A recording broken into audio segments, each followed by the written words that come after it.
Hi, I'm Tsang, founder and CEO of Informal. Welcome to the very first episode of our podcast, Venturing into Fashion Tech, the show that explores how technology is transforming the fashion industry.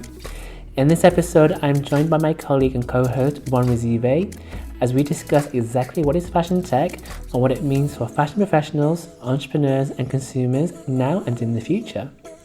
When I started working in the field over 10 years ago, topics such as digital fashion or AR retail experiences were not even on the agenda for most fashion brands. Fast forward a decade and exponential progress has happened across the entire fashion value chain. These are exciting times, and this episode introduces our listeners to the exciting possibilities of fashion tech. This includes looking at fashion tech startups that we've been working with and where we believe these promising innovations may be heading. Plus, what it may mean for global fashion brands and retailers looking to adopt technology into their businesses. I hope that you enjoyed the first episode and can join us in the ongoing conversation on fashion tech. Hi Von, so shall we do this, our first episode? Yeah, I'm excited. Yeah. Let's go for it. So the first thing I wanted to talk about is the definition of fashion tech. We've been trying to figure it out over the last 2 to 3 years. I don't necessarily think there is a blanket definition, but just to make it a little bit simpler for our listeners to understand what we mean by it, how do you think we can define it? It is quite ubiquitous term because obviously a lot of people have their idea of, having just LED garments, but instead I would say it is the advancement of the fashion industry with the help of technology. So having solutions that include augmented reality, artificial intelligence within different parts of the supply chain to actually help to optimize the industry. I would kind of summarize it in that way. Yeah, I would take it a little bit further in terms of for me, it's the technological advancements that are then integrated into the industry. Mm-hmm. And I don't think we can think that fashion tech means all technology, because of course that could also mean tills, for examples. But I think for us, when we're talking about it as Beyond Form and Venture Studio, we're really meaning those those bleeding edge, cutting edge technologies and innovations. Oh, yeah, exactly. Yeah. Oh, and a lot of people have actually mentioned that they've never even heard of how things such as, those technologies can even come into play in fashion. So, yeah, usually it's a case of just trying to list the different types of things that can come into it, besides just, a computer and a till, as you mentioned. Yeah. So then, now that we've defined it, what do we think is happening in the industry then? What's exciting you, Von? Well, funny enough, the other day when we looked at our poll online, everyone was saying that they're interested in kind of like waste and transparency, which is quite the opposite of what I'm excited about, which is more on the retail perspective. And I'm not sure if that's just because that's what I've actually been focusing on as well from kind of like my brand on the side. But obviously when you look at augmented reality, you finally get to experience online shopping in a completely different way. You get to physically see, well, I guess not really physically, but a more tangible view of how you can view the products online. And also, with fittings, online fitting rooms, something that is still quite difficult for people to hack and to get right, but it's something, again, that is very personal to the shopper, which I think is the most interesting and really has a lot more to explore in that sense. But obviously kind of, I guess, the secondary would be the production side of things, how you can work on pattern digitizers and just suddenly communicate with your suppliers way easier, things like that. But in terms of more exciting as well as visually exciting, definitely the retail part of things, I would say. What are your thoughts? I think I understand where you're going there. Contextually, it's easier for consumers and brands to get their head around retail tech, shall we say, because you can touch it, you can experience it, you can see it there in front of you when you're on your shopping journey, shall we say. So I get where you're heading with there. that I would say that particular area of fashion tech is quite saturated at the moment. So sometimes it is a little bit difficult to figure out who is delivering a solution that is actually useful. Oh, versus definitely. here's just some whistles and bells and it looks nice and glitzy, versus actually this is actually really enhancing the customer journey. Oh, yeah. Shall we say? Do you have any solutions that come to mind that you're really excited about? Well, I definitely completely agree with what you've said there, because what often happens is that a lot of people introduce these things to retail and it's just a gimmick, or at least it looks like it from the perspective of those not really in the industry, or even the other way around. But obviously what's quite personal to me and what I've actually been personally using on my website is augmented reality. And it's the idea that you can obviously just see how a garment looks more in your space. So being able to activate the camera, being able to see the model in your living room. But I think what has been a little bit more, funny enough, what I think is a little bit more interesting is the rotatable. So I'm actually talking about capacity here, just to kind of give that context, in the sense that the technology that they're using to be able to see more of how a garment looks is a bit more interesting than just looking at videos on a shopping website. So instead of having to rely on a video of the person just doing a mini catwalk for you, or relying on the photos front, back and the side and so on, you get to actually rotate it. And again, the user gets to really interact with what they're about to purchase. So I think there's something quite special about that. But I know there's a lot more things happening as well, which I think not really mainstream at the moment, but definitely haptics. So being able to be on a tablet, for example, and being able to actually feel how the fabric might actually feel in real life, which I think is super interesting and something I really want to, I guess, learn more about. Yeah, and I think this is very indicative of your background as well, the fact that you are a fashion designer. Yes, I think, are we saying here, from a fashion design perspective, technology is potentially leading us to be able to have a process that is even heightened even more, with technology allowing us to do different things, maybe? Wait, I'm not sure if I caught that. So in terms of, haptics and being able to touch fabrics, for example, through a tablet, do you think that is enhancing the fashion design process even further? Oh yeah, I think definitely, and maybe not from the design perspective, but more just about the experience. So I guess maybe decision making. So I say that in the sense that if I'm sitting down, I'm doing my sketches for a future collection, and obviously, as you've said, with a fashion background, that's kind of the process you take. You have your inspiration, you have then your mood boards, and then you have your sketches that you do after. But I would say actually after this process, when you're starting to get more into the production, and talking to suppliers, seeing where you can get your fabrics, that's where I think would be quite interesting for that, and really does enhance that experience. Because in this case, if I wanted to buy something, which I've actually done, buying something from abroad, it does help a lot to actually be able to just maybe feel the fabric before I have to wait for the delivery and all the custom taxes that are added on top. At least if I know before I make that purchase and that decision, then it's a bit more promising that what I'm getting is actually going to be what I expect. So definitely in that realm. But from the design perspective, I'm not sure what you think about this, but I haven't really seen that many things that can really help or optimize that in terms of actually designing per se. But definitely fabric sourcing and so on, but not really designing. Yeah, I the next point I wanted to raise was actually, okay, so these are some things that are exciting us, but there's still a lot of areas for improvement. Definitely. And I think fashion, the design part of the value chain is one of those areas which is severely lacking, shall we say, in technological innovations. We were doing a study inside Beyond Form, and if we're looking at the fashion value chain as a whole, there's a lot more happening on the downstream phase of the industry versus the upstream, so the design and product creation phase of the value chain, and I think there's a huge opportunity to be had there. I think it's also culturally, designers are not necessarily there yet with allowing technology into their lives. Yeah, I think so too. to enhance their design processes further.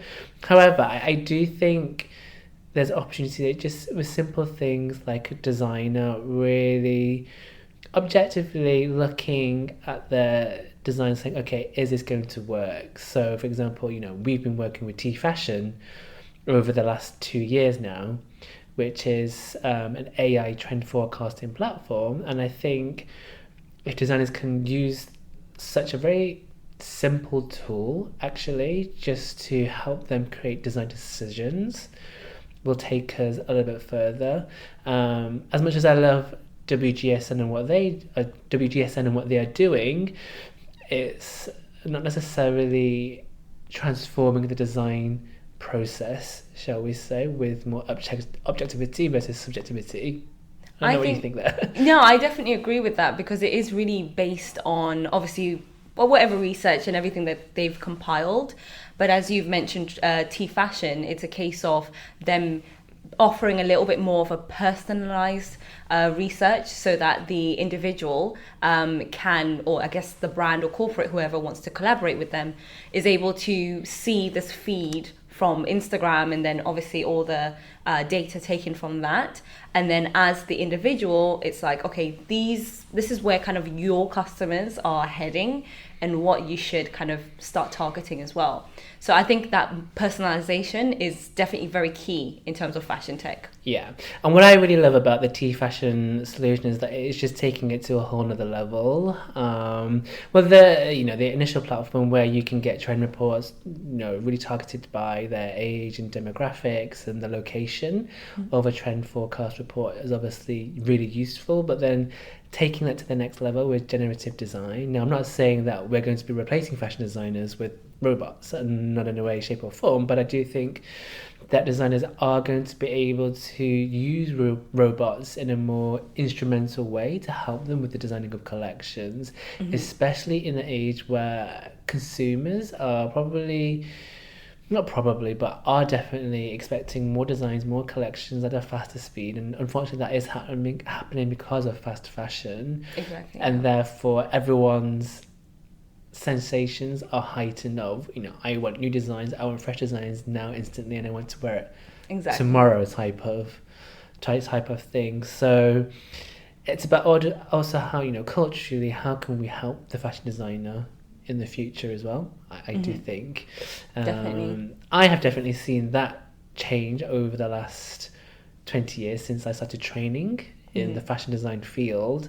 For those of you that don't know, both myself and Ron are actually formally trained fashion designers in the field. So we know how the traditional side of fashion works, and I have definitely seen there has been a shift.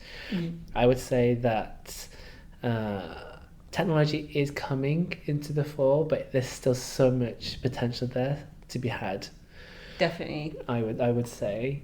Especially from that learning perspective as well. Yeah. Because obviously you've mentioned during our training, it was always kind of about, the traditional ways of draping a fabric onto a mannequin and things like that.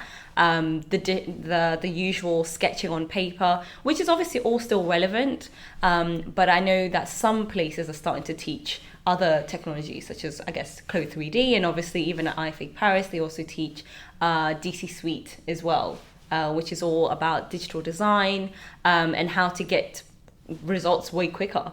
I usually actually summarize that process of, or at least all of that stuff, as time efficient as well as production efficient as well, and just optimizing and cost efficient. I had lost it. But that's the one. Yeah, absolutely. So if we're thinking about digital fashion, this whole new realm of being able to prototype and visualize design a lot quicker has obviously sped up because of COVID. Exactly. And being able to do things but without having to be in a factory in person. Exactly. Shall we say? I'd say unfortunately the COVID-19 had to happen for for something like this to speed up. If we look at another portfolio company that we work with very closely, LaunchMart, their whole on-demand 3D garment builder, which then allows a customer or a user, shall we say, to then have on-demand manufacturing, is reducing the prototyping and design phase by up to 75%, which I think is super interesting. Actually. It is really interesting, yeah. And I guess for people, because the target market for them is really people who just can't pick up a pencil and just do this amazing illustration. So having this kind of Canva for the clothing industry, being able to have templates and being able to just put it together, it is really touching upon saving that time, really. And I guess cost as well, because you kind of already know what to expect in terms of the production side. That I guess they can't really get it wrong in that sense when it's all there and everything's very clear of what the design is and things like that as well. Yeah. So I think what's interesting with LaunchMart as well is the fact that they are creating such an accessible platform. We discussed right at the start that what is fashion tech, and especially in fashions, a lot of people get scared by tech. Yes. Actually. And I see a definite, as fashion tech evolves, there is also that element that people are actually being less scared now, and platforms like LaunchMart are becoming so accessible where you don't need a fashion design degree, you don't need to know about production or supply chains or how to work with a factory, because they do it all for you, which I think is really handy. Like, we certainly didn't have this when I was trying to create my own fashion brand, and I think that would have been very, very helpful. Another company that we've been working with, Round Rack, is another one of those platforms that just seems to be making everything a little bit more accessible. Exactly. And a little bit more streamlined as well. And I think when we're talking about fashion tech, it's about removing all of those friction points in the fashion value chain, which catches people out all the time. You've been, creating your fashion brand one. What's catching you out at the moment? Well, yeah, I think definitely if it wasn't for kind of things like Round Rack and things like that, I would say definitely the idea of just really putting together that supply chain and being in contact with the right production teams. And it's very difficult to compare prices and then try to figure out which one's better, especially if cost prices, for example, are less abroad, but then you have to figure out, all the delivery times and all that stuff. So I think platforms can make things like that a lot easier that we've just described. And also just the whole idea of the fact that you're having to do everything yourself when you're an entrepreneur and you're starting from scratch, which I guess is relatable to any entrepreneur, even the fashion tech ones that we are talking about, where you have to figure everything out. So from marketing all the way to just actually the designs themselves. So yeah, no, I think definitely that. And also just knowing the customer, really. Yeah. Absolutely. So just to finish off our conversation for this first episode, the categories that we're interested in at Beyond Form, so AI, artificial intelligence, AR, augmented reality, and then blockchain. Where do we think it's all heading? Well, I think there's a lot in store for all of this. Obviously you already know, I'm a big fan of the augmented reality side of things. When it comes to blockchain, I think there's a lot of development to be done to actually have that traceability and being it actually genuine as well. And obviously now with the rise of NFTs and things like that, I think it's quite interesting to see how all of this is going to just link together and maybe create even more complex solutions that we haven't even thought about yet. And obviously artificial intelligence has always been there, and it's quite interesting to see how that's going to now impact not only retail but also even the design side of things. Obviously we do know about the generative design that T-Fashion is also doing on the side of the trend forecasting, and how you have all this data that can just suddenly create designs for you, or at least suggestions. So all of that is already just just the tip of the iceberg, I think. Yeah, I completely agree with that. Just going back to the point about blockchain, it is basically creating new market opportunities and a whole new market itself, which wasn't available for fashion 10 years ago, or even 2 years ago. Yeah. Shall we say. It's only recently been the last 12 months where NFTs have really, really been taking off. I love the fact that Artifact from the USA was acquired by Nike, so that Nike can push out their NFT / digital fashion offering. You know, we have WeWare inside our portfolio, who's a very early stage fashion tech startup, but they're also exploring blockchain and NFTs and really seeing how all of these dots can be connected together. I also think it's very interesting as well how we're seeing, you know, consultancies or digital fashion houses like the Fabricant are now shifting their business models to actually be platform based, because the NFT / blockchain / metaverse domain has just morphed so quickly. Really quick. Over just even the last 6 months. Way quicker than I expected, actually. Yeah. So I think it'll be interesting to see, you know, how Nike and Artifact develops their partnership together, how the Fabricant launches their new beta version of their platform to capitalize in co-creation, and the community. Again, going back to the accessibility factor, where you don't have to be from the fashion industry or the tech industry to now be connected to the fashion tech world, which I think is interesting. Yeah, no, I think it's really interesting as well. And we've obviously discovered all of that really with the startups we've been working with. And I'm excited to see what the other startups that we have waiting to take the opportunity as well in the market. So let's see who comes into the Venture Studio next then. Thank you for listening. We will be releasing episodes at least once a month, with each episode featuring a different topic. We'll also have guests joining us, such as founders from our portfolio of startups and fashion industry insiders from our incredible network, to bring further discussions on sustainability, fresh perspectives on design, and many more, all related to fashion tech. Be sure to check us out on social media at beyondform_io, as well as our website beyondform.io for updates.